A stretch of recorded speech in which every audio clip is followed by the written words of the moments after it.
My policy brief topic is terrorism. The reason terrorism is such an issue is because it's not something that we can isolate to a specific government or a specific country.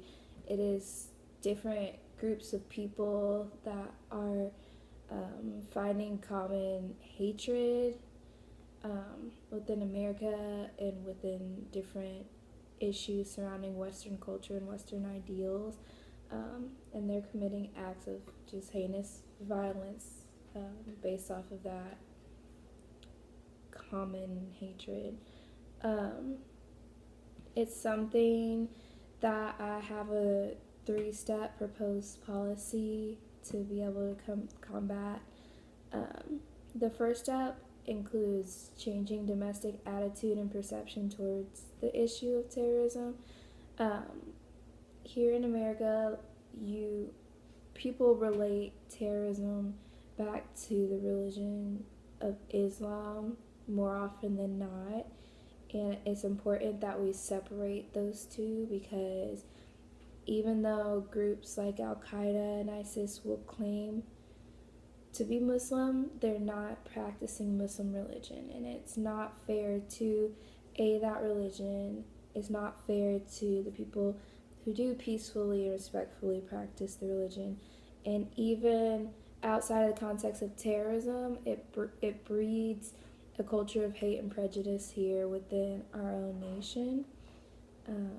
So I think the first step is really changing people's perception of terrorism and separating the religion from the act.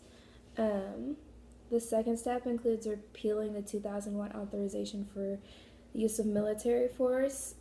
It takes away the formality of war, and it just gives the president the power to send troops wherever he feels that they're necessary without the support here that they need to get their job done. I said in my paper that we were lackadaisically fighting the war, and that's not due to the effort of the troops, and it's not due to a lack of spending, but it's due to the mentality of not fully being invested in this war in which we've been involved for the better part of 2 decades.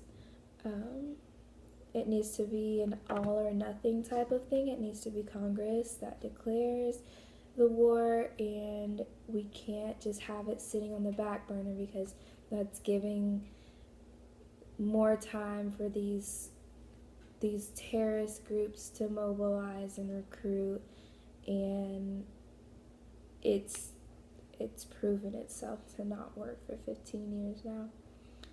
The last step to this plan is empowering the countries in the Middle East that are riddled by these terrorist groups.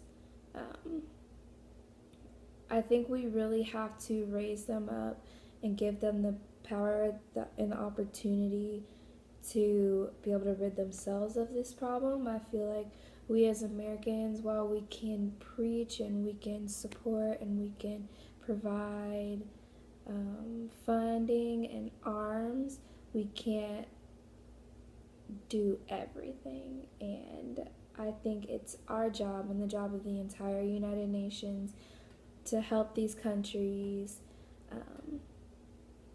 get rid of the problems that they do have to make the world safer, or as safe as it can be. I think that it is a policy that we could propose in a UN meeting or council or something like that, and I really feel like it's something that the countries like Iraq, Syria, Jordan, Iran, Egypt, Israel, they can't deny it. We can help them as much as we can, but it's something they have to do themselves. I think if we integrated these 3 ideas into our policy regarding terrorism, we would be able to get a lot more done than we're seeing now. Yeah.